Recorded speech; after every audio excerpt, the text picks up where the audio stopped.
Ladies and gentlemen, good evening. How is everybody doing?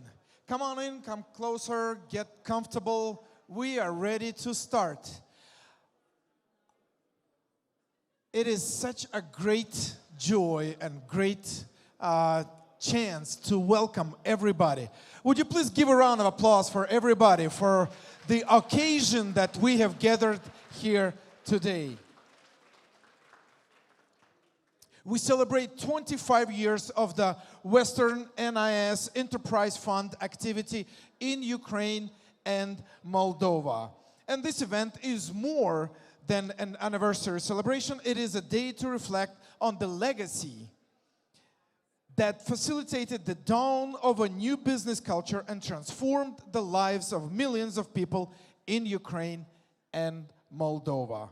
The majority of you have worked with NICEF, and we are happy to have you here to recall the great projects we implemented together and all positive transformations in the region as a result of our collaboration. And at this time, we would like to invite your attention. Please draw your attentions to the screens because we have a short video for you.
Some of you that have started the fund from the beginning, now looking at these 3 minutes of work, looks like this is just so easy.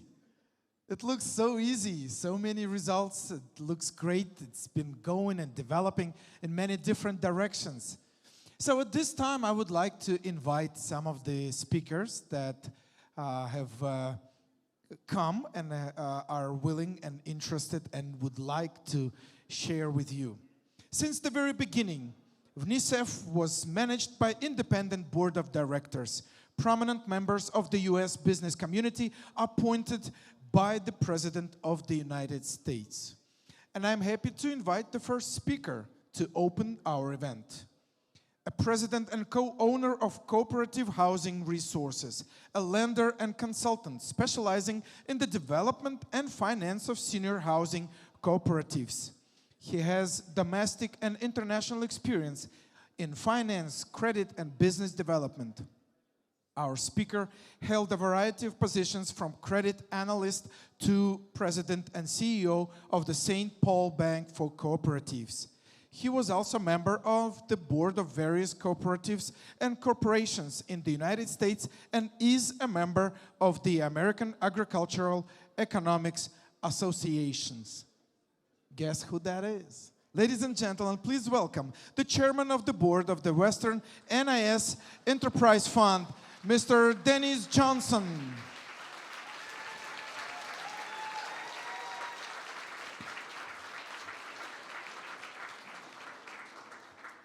Thank you. Acting Deputy Chief of Mission Pennington, honorable ministers, distinguished guests, current and former employees, and friends. Welcome to the Western Newly Independent States Enterprise Fund 25th Anniversary Celebration. Western NIS Enterprise Fund was chartered and began operations in 1994 after the U.S. government provided a $150 million fund that would provide debt, equity, grants, technical assistance, and other forms of support to portfolio companies operating in Ukraine, Moldova, and Belarus. This was one of 10 funds created by the U.S. government for countries of the former Soviet Union to help them transition from a Soviet-style command economy to a modern marketplace. The funds were administered by U.S. Agency for International Development, or USAID, and directed and governed by an independent board of directors. Western NIS invested $186 million, our initial fund capital and reflows, in 130 companies. We introduced Western principles of management, financial accounting and reporting practices, transparency, and marketing. We trained a generation of business leaders and managers better prepared for participating in the world's business environment. Our capital, value add, and support enabled private enterprises to expand operations and grow, which in turn created jobs and wealth for the region's people. In 2006, with a $25 million anchor investment from Western NIS, the fund's staff exceeded its $100 million target and raised $132 million for a mid-market private equity fund for the region, Emerging Europe Growth Fund, or EEGF. The closing of EEGF included the creation of Horizon Capital, a private equity fund management,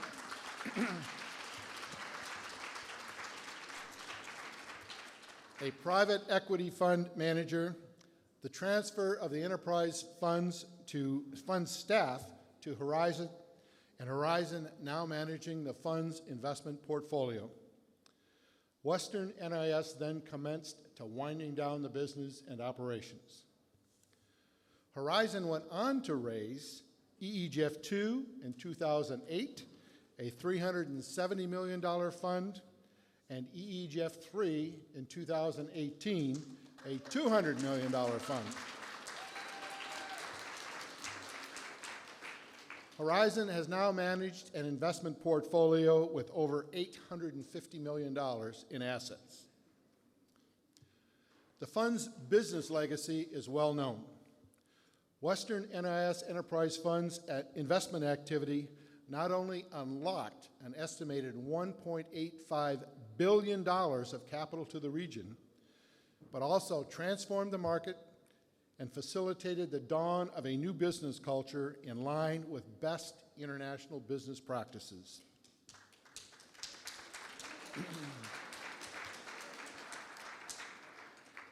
Following the Revolution of Dignity and the signing of new agreements with the European Union, Western NIS transformed from winding down the business to full operation to continue our mission of promoting development of small and medium-sized enterprises and civil society in the region.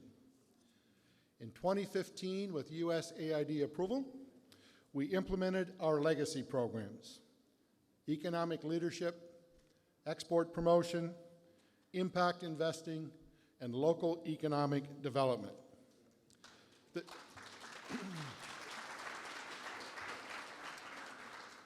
The 161 individual projects within these programs have provided immediate benefits and success, and many of them will live on for many years into the future. In 2017, we returned to our investor role with a $30 million anchor investment in EEGF3, and we launched U Ventures Fund to assist Ukrainian startups in the IT sector. Within our business and financial achievements is embedded our most significant and valuable contribution: our human legacy. Real jobs were created. Personnel from various parts of both countries were trained in current international management, marketing, finance and accounting methods, as well as corporate governance. We successfully trained and inspired entrepreneurs, introduced and improved transparency and the quality of products and services to the region. And our current and former employees are the foundation of this legacy. They are individuals with a strong work ethic, energy, creativity, country allegiance, and a dedication and commitment that their actions improve the lifestyle, civil society, business, and economic environments. Many of our employees have left for positions in business and government services, to become entrepreneurs, or to further their education. We are proud of our team of current and former employees. We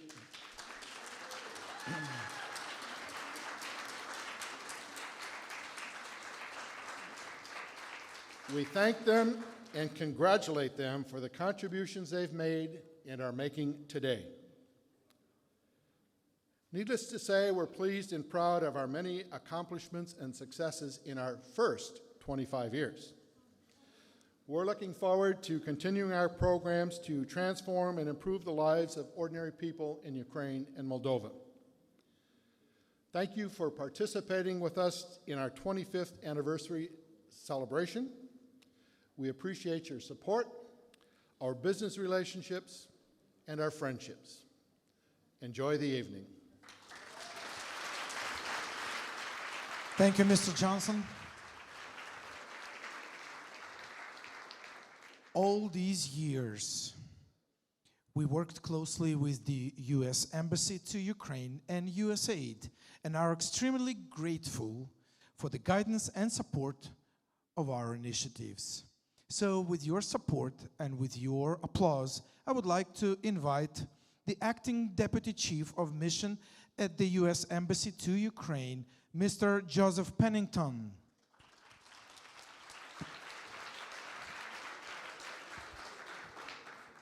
Thank you very much.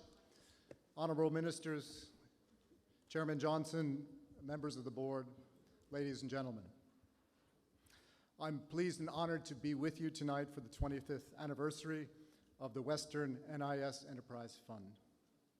To put the fund in proper context, I want to add a few words to what Dennis just said about the story of its origin. With the fall of the Berlin Wall in 1989 and the collapse of the Soviet Union in December 1991, 29 countries of the former Eastern Bloc began the transition from centrally planned to market-based economies. Realizing these new states lacked the capacity to successfully undertake this transition, the United States government's response was rapid, meaningful, and generous. Congress quickly passed legislation that provided the legal and financial basis for U.S. support for the historic transformation, including technical assistance and capacity building programs through USAID, as well as the establishment of the Europe and Eurasia Enterprise Funds. Nearly $1.2 billion of U.S. funding through USAID was provided to finance 10 of these investment funds. The Western NIS Enterprise Fund, or WNSF as I will call it, which is authorized to work in Ukraine, Moldova, and Belarus, is the last of these funds still making active investments in the Europe and Eurasia region.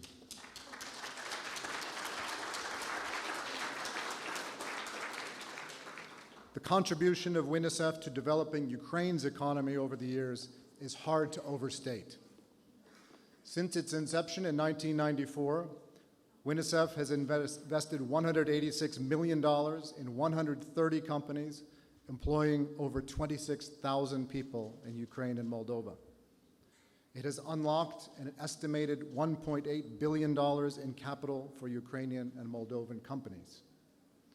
It has remained true to its mandate to achieve development impact in addition to financial returns. The fund has provided business training for hundreds, if not thousands, of individuals, focusing on international best practices, corporate governance, quality control, financial management, information systems, business development, sales, and marketing. The fund has achieved its many successes even while navigating a difficult and prolonged transition period, 2 revolutions, a military conflict, and unstable economic conditions in both countries. The fund's success are the direct result of the hard work, drive, and determination of a large community of talented and like-minded individuals, many of whom are here in this room, over the last quarter century. And this high-caliber staff and high-quality work is why the United States has continued to entrust WNSF with American taxpayer resources through the years. In 2015, USAID approved the launch of a $30 million legacy program funded by profits earned from the fund's investment activities. WNSF has supported numerous important initiatives with these resources. While the list of achievements is long, I want to highlight just a few that illustrate how the WNSF team turns great ideas and ambitions into durable realities. 3 examples. Establishing the already renowned and quickly expanding Ukrainian leadership academies to form a generation of young people who are willing and able to take responsibility for Ukraine's future.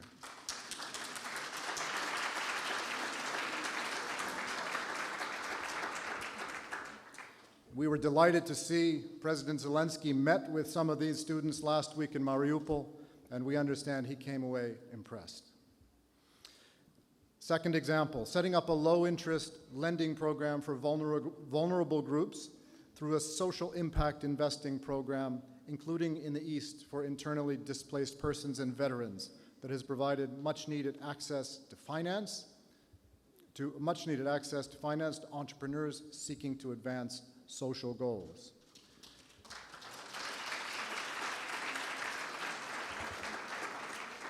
And third, building the capacity of the Ukrainian government to support exports among small and medium-sized enterprises by establishing the Export Promotion Office.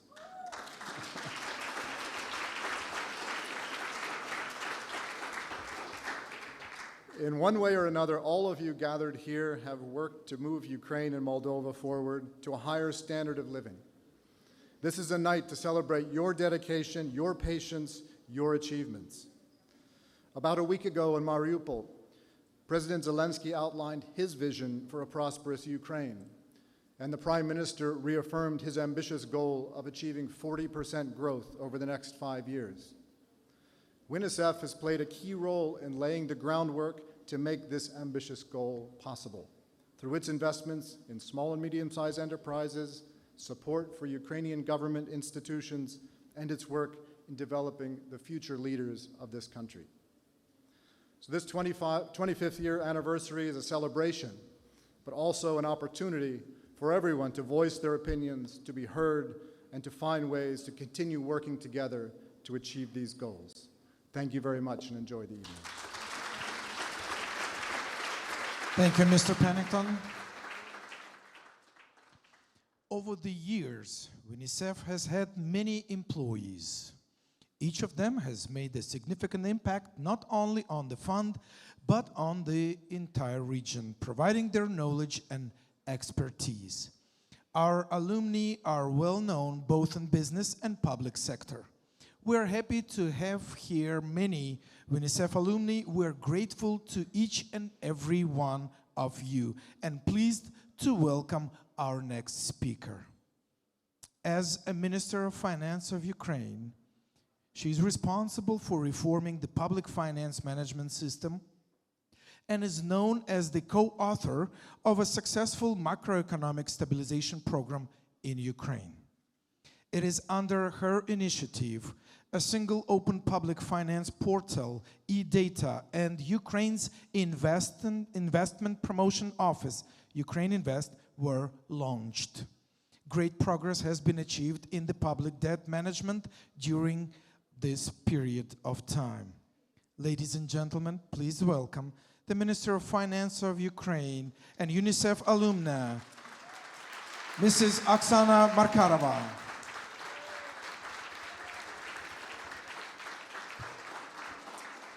Thank you very much. It's such a pleasure to be here among friends, and my speech will be more a thank you speech. In 1997, when I came to Western NIS Enterprise Fund, and Natalie Yaresko, another remarkable Minister of Finance, then interviewed me, she asked me for the position of the Economic Policy Advisor. She asked me, what do you think the economic growth will be for 1998? Do you think the inflation will be single digit or double digit?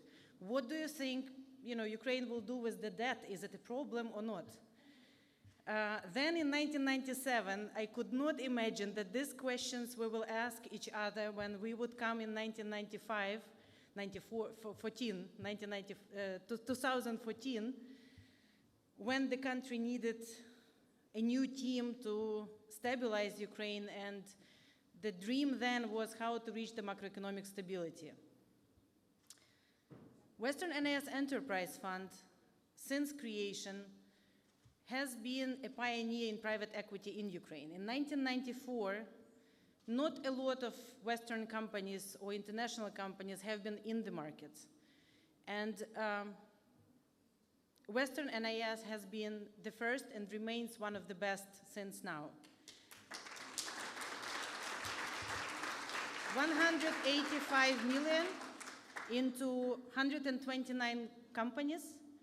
It's not just money into 129 companies. It's new jobs, new industries, new value creation, new technologies, new ways of doing business. But most importantly, I think, for Ukraine is that Western NIS has shown to others that in Ukraine, business can be compliant, business can be honest, business can be transparent, and still be profitable. And this, I think, has paved a way for a lot of private equity investors, both Ukrainian and international, who came to participate in Ukraine's success. 25 years from now, Western NIS is still with us, with the new mission, which has been instrumental since the Revolution of Dignity. And I think, again, it's my personal opinion, but I think it's one of the most effective aids American people ever gave to Ukraine. Because not only this money created business, but by making money, this money came back to promote exports, to promote Ukraine-Invest, and most importantly, to promote Ukrainian people through education. And I would like to specifically praise Western NIS Enterprise Fund for Ukrainian Leadership Academy, for Kyiv-Mohyla Academy, for Ukrainian Economic School. Please continue to do that, because these young people who are now in schools and who are now in universities are the key to Ukrainian success and are key to our 40% growth in 5 years, but also continuous growth afterwards. So I would like to thank my speech with words of thanks. Denis, Pat, Slava, all other board members, Natalie, Lena, everyone who used to work for the fund, who work for the fund right now, and who will work for the fund. Thank you very much from Ukraine, as from me as the Minister of Finance, and from me as the citizen of Ukraine, because you have been, you are, and you will be a key element of Ukrainian economic success. Thank you. Thank you, Mrs. Markarova.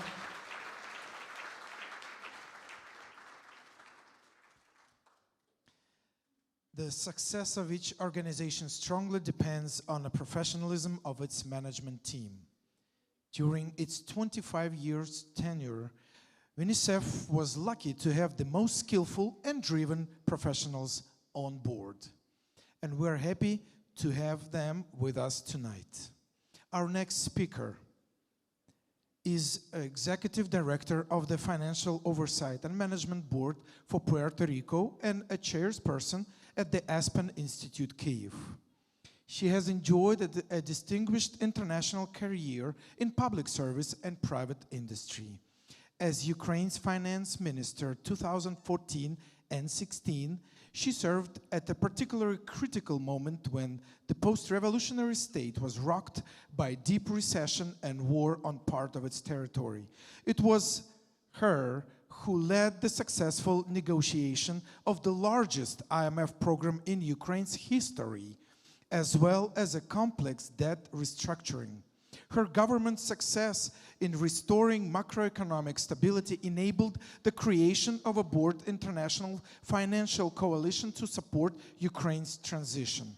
She is also known for the reduction of public spending, tax reform, and initiation of corporate governance reform in state-owned banks. Ladies and gentlemen, please welcome UNICEF President and CEO 1995-2014, Pani Natalia Yariersko.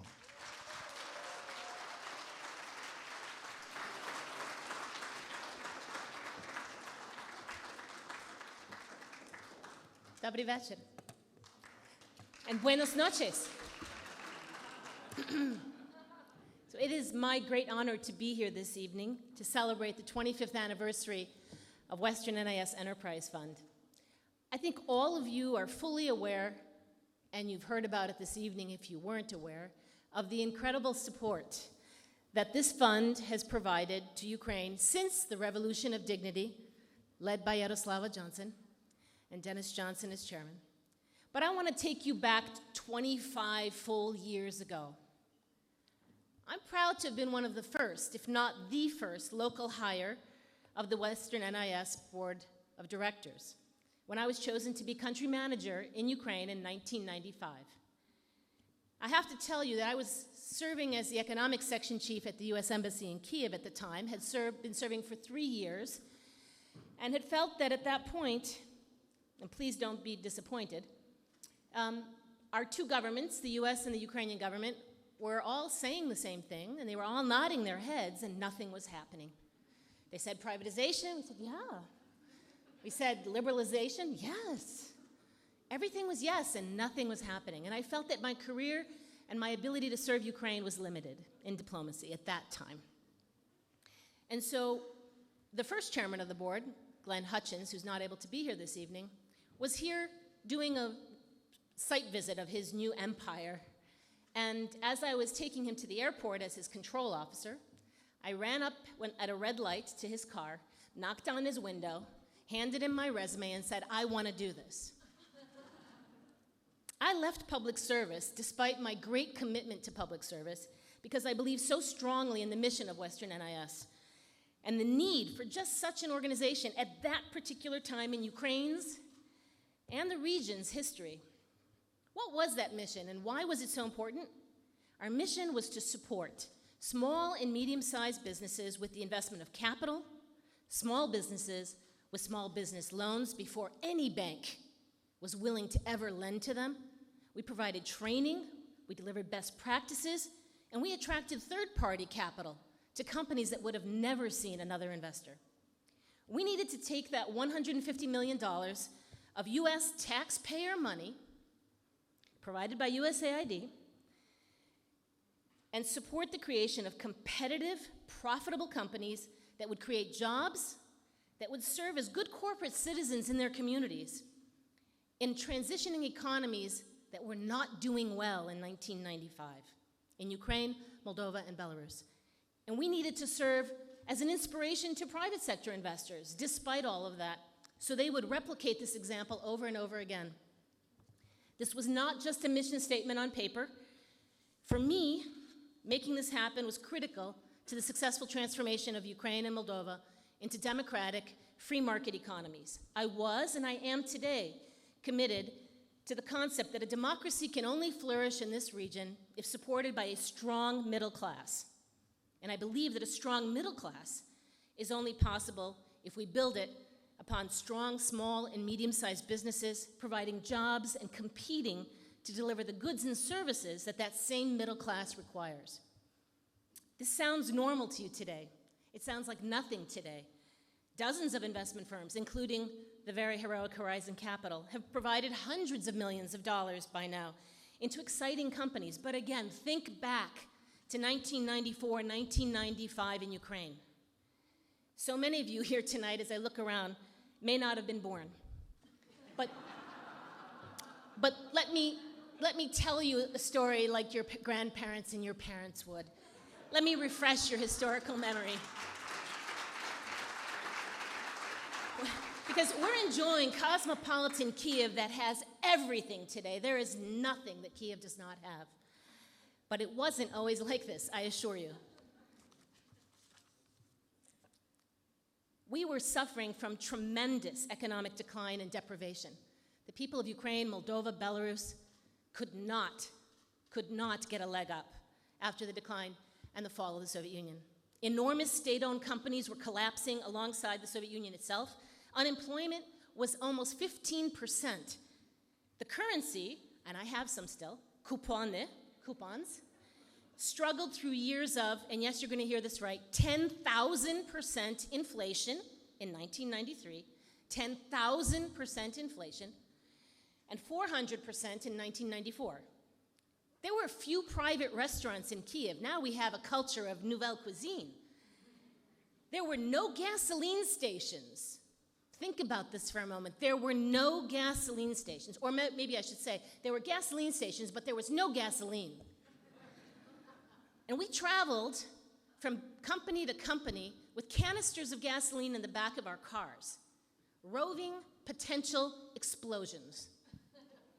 There were no shopping malls. There were no movie theaters. There were barely cars on Khreshchatyk. And we started investing in that Ukraine and that Moldova at that time in the middle of an economic decline.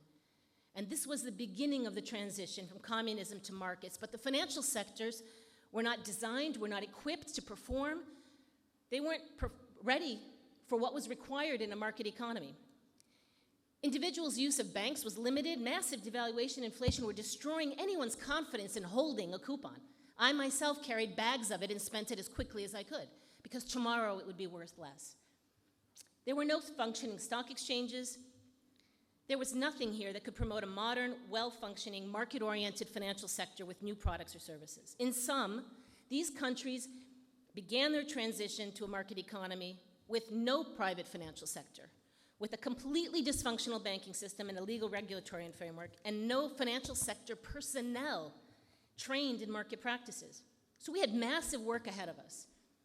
We were blessed with a dedicated, talented, and experienced board of directors. This evening, we're joined by Dennis Johnson, Patrick Arbour, and Yaroslava Johnson, 3 of 4 of the original board members who volunteered 25 years ago. I remind you, they volunteered for 25 years to serve Western NIS in this region.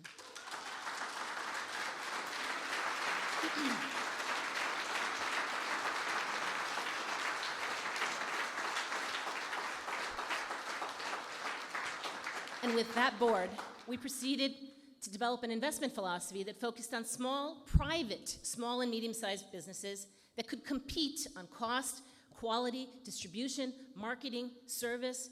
We avoided purposefully the heavily politicized, most often corrupted sectors of the economy that were formed often by privatization processes and given to a few well-connected business people. We avoided heavily regulated sectors, like energy at the time, where corruption and proximity to government decision-making defined who wins and who loses. rather than good business techniques.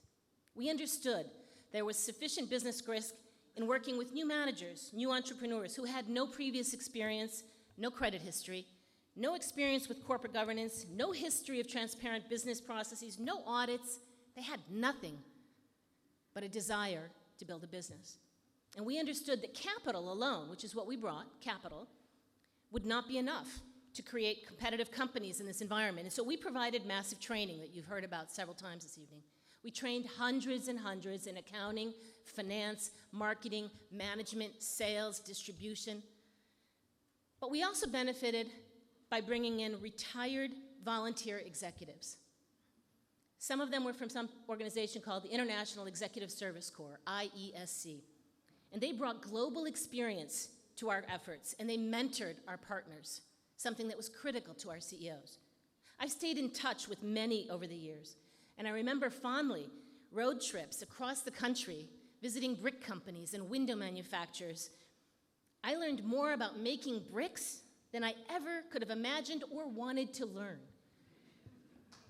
One of these mentors, may he rest in peace, Bill Kress, helped us to invest and identify and work with Ivan Fedorovich Telющenko, who's the CEO of SBK and then Keramea.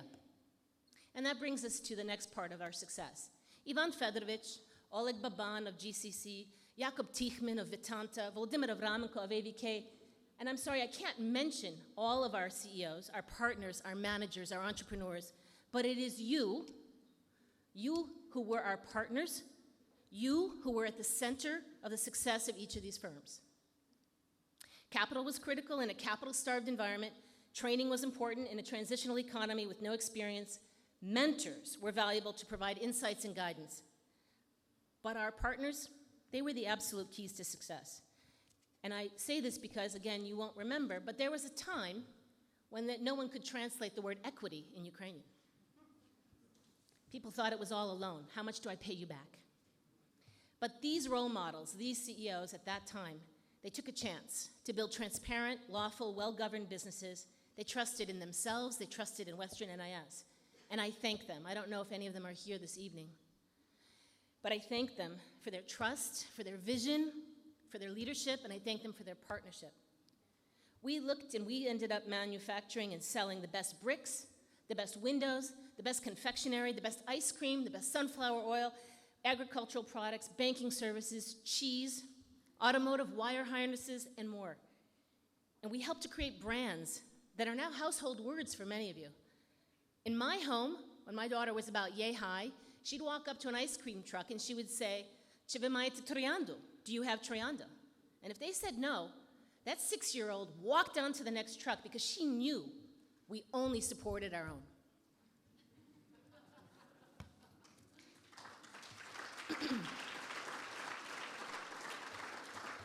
But lest I leave you with the idea that these were our only ingredients to success: experienced board, capital, training, global mentors, dedicated and visionary partners. It is not all it took to make our success. What else was needed in this recipe? It was our team. And so many of you are here this evening at all the different tables. We had the best team. Multiple ministers of finance.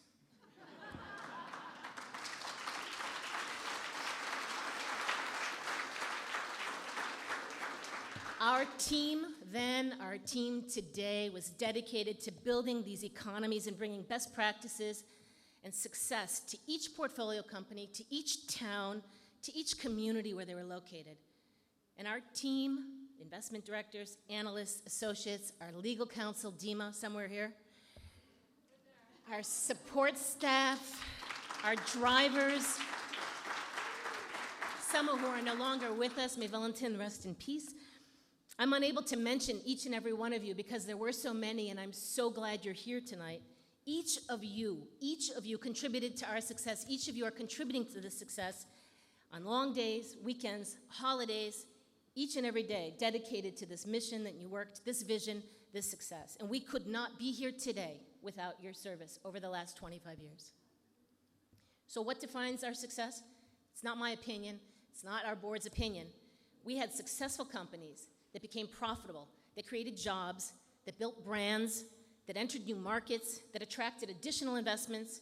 They were sold to strategic investors previously unconvinced that they could touch this market. We had a successful team that knew how to navigate the risks. And in these markets, that means a lot. And they produced investment returns that were agreeable to the private sector. We took that successful track record and that team and used it to convince the private sector to invest in this investment philosophy, this successful philosophy, into this track record, into this team, and into this vision, which became Horizon Capital, now led by Lena Kasarny.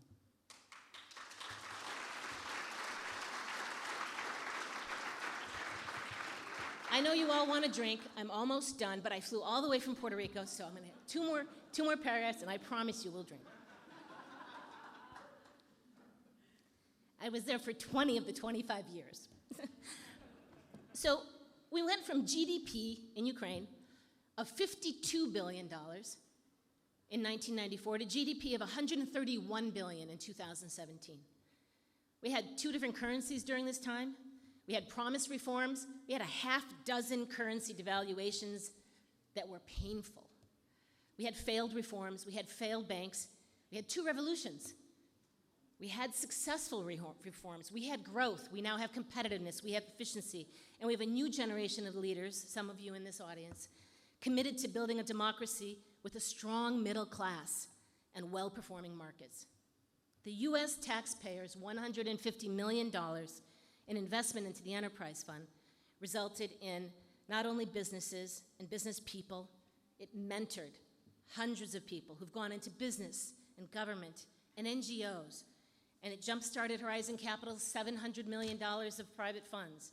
It provided funds now for the critical development and reform of Ukraine's economy following our revolution of dignity.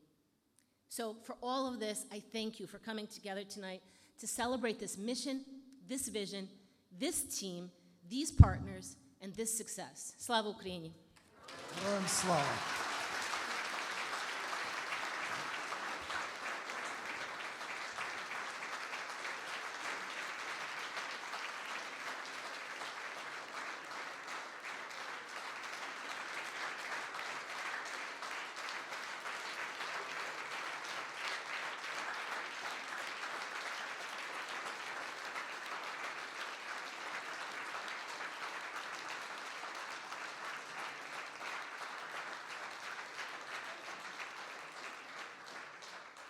Thank you, Pania Natalia. Thank you for the flashback. It was a bit scary to recall it. But the good lesson we learn, time doesn't just change.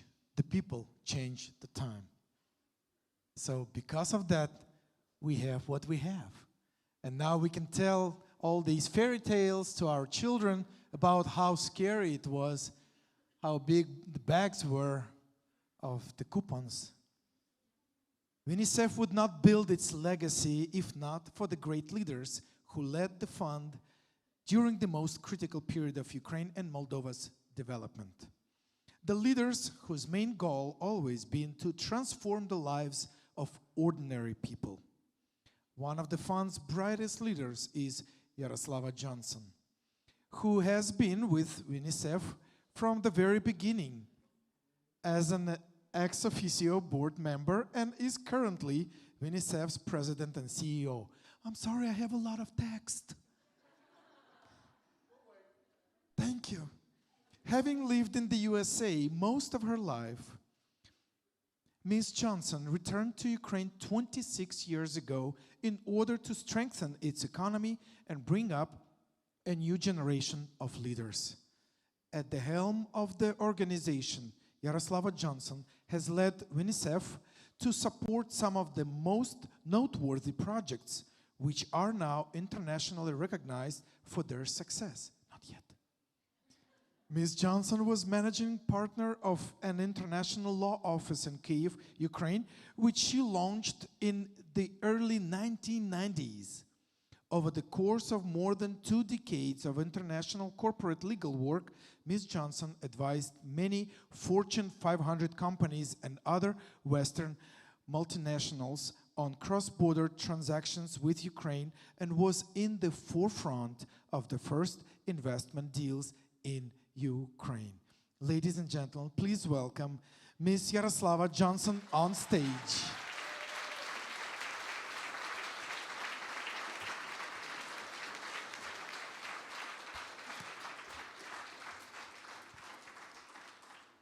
This is obviously an evening for reminiscences and nostalgia. So rather, you've heard very dignified comments. I'll tell you how I got here.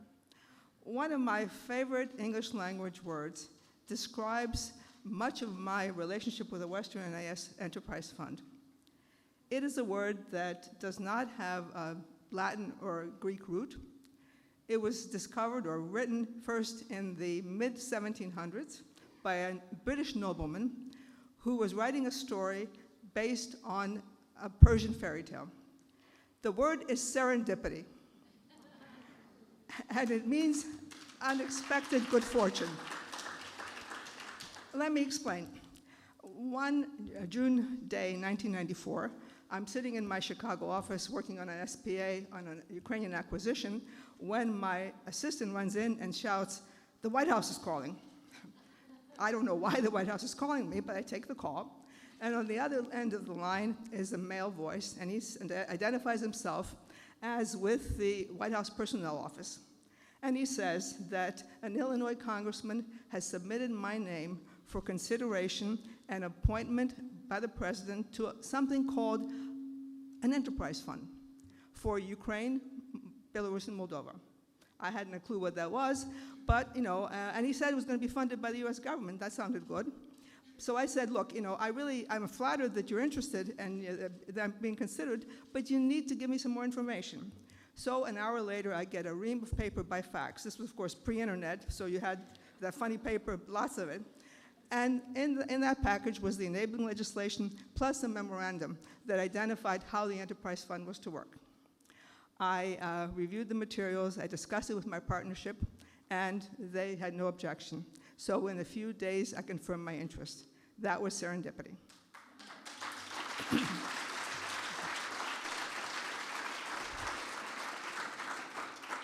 Several months later, the White House announced the creation of Western NIS Enterprise Fund and announced the names of the board members. And in November 1994, 12 strangers, all of whom had agreed to work on the board, an unpaid board, met in New York for the first time. They brought with them experience in agriculture, commodity training, banking, investment, finance, oceanography, diplomacy, think tank, law, a whole variety of experiences. But only 2 of us had any connection with this region. The board was committed to the idea that the mission of the fund of rebuilding small and medium entrepreneurship was very important. And the board turned out to be very collaborative and very supportive of each other, worked well with staff, and over the years, we all became friends. That too was serendipity.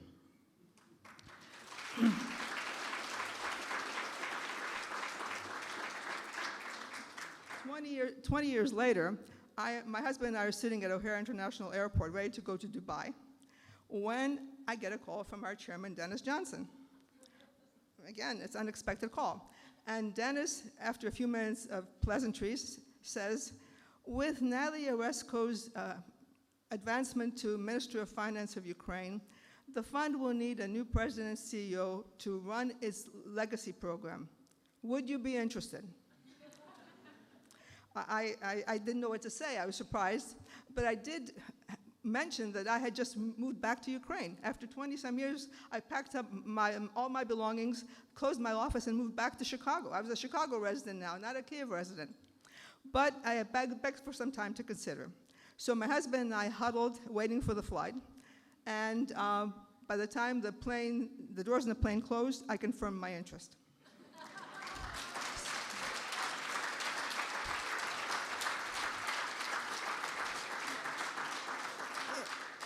The backstory to this is that years previously, I mentioned to Dennis that should the fund create a legacy foundation, I would like to be considered to run the foundation. But that legacy foundation never happened, and I thought that was just something that was not going to be. So now, here I am. I have an opportunity to run a legacy program, albeit in a different guise. That's serendipity.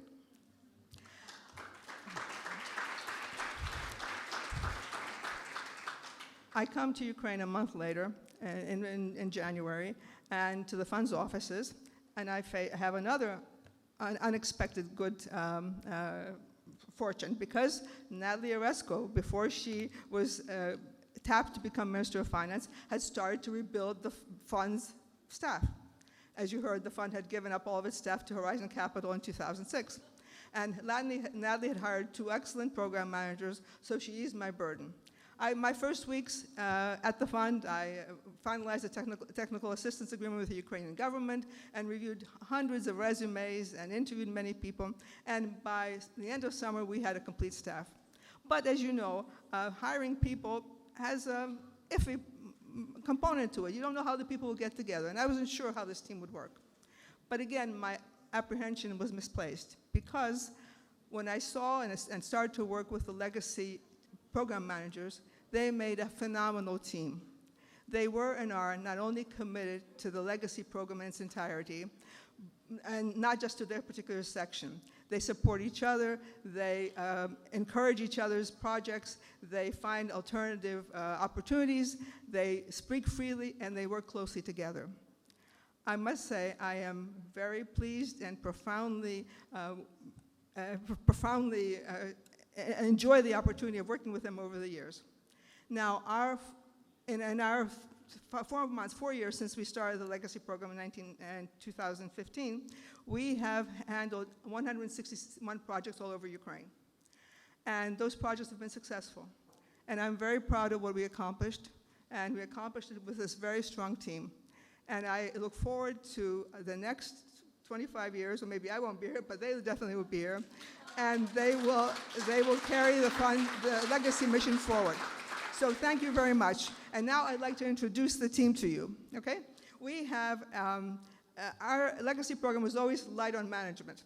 And there are only 2 of us managing the program, and I want to invite Lena Kosharna, who is Vice President and Chief Financial Officer. So this is the management team right here. Now let me introduce the legacy team. Vitaly Bigdai heads our export promotion and investment promotions office. Vitaly, come on up.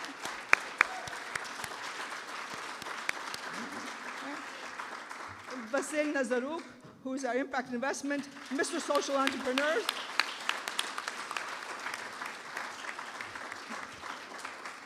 Ira Ozimok, who knows all about cities and Prozoro and hub schools.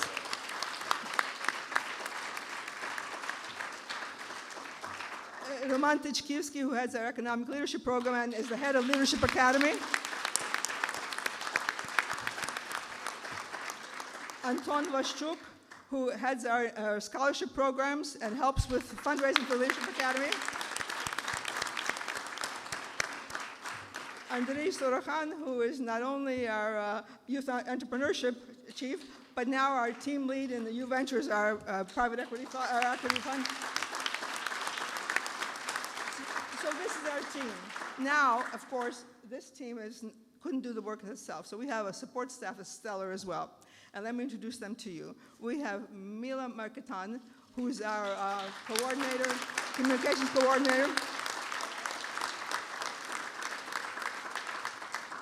Mila single-handedly makes our quotes sound intelligent and our press releases make sense. So I'm very thankful to her. I also invite my assistant, Ola Petrova, who keeps me on time and budget. We have an assistant in Chicago as well, Elaine McCormick. She can't be here, but she's also helpful on the United States front. We have Vasilina Kompan, who's the assistant to the staff. There she is.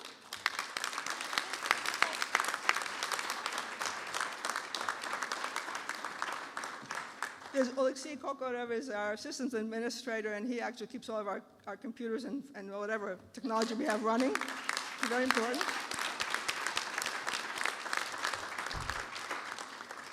Olha Krotova is our accountant, and she's one lady who knows how to say no.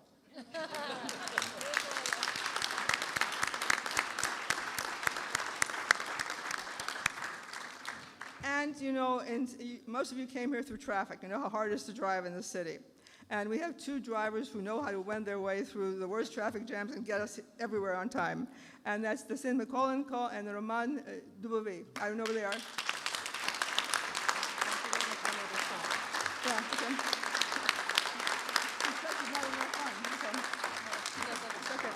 Okay. And then let me introduce Natalia Rushchak, who also helps with our accounting and budgeting.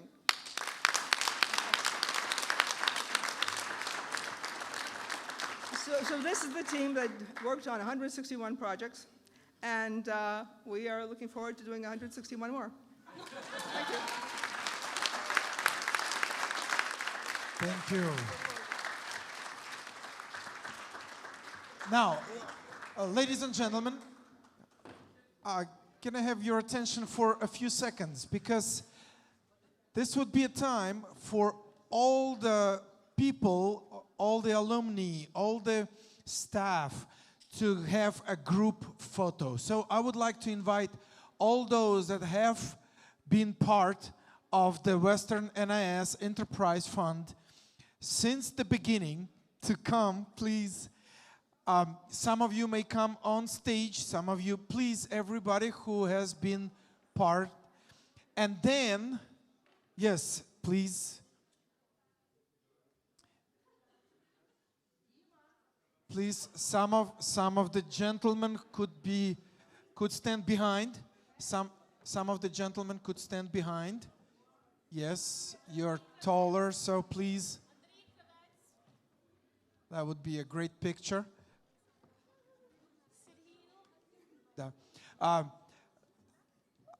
We have a request from our photo man for the gentlemen to step up behind the ladies, and so we can because we have a lot of ladies.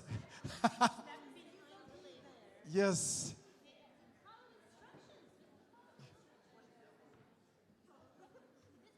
Панове, дякую. All right. Okay. But now I want to make sure that we can see the gentleman too. All right. So please step forward. Please step forward. Yeah, okay. Okay, Joel, it's a historical picture. Hold on. Board members, yes. Yes. I thought, yes, please. Yes, please. It's a historical picture, ladies and gentlemen. It's a historical moment.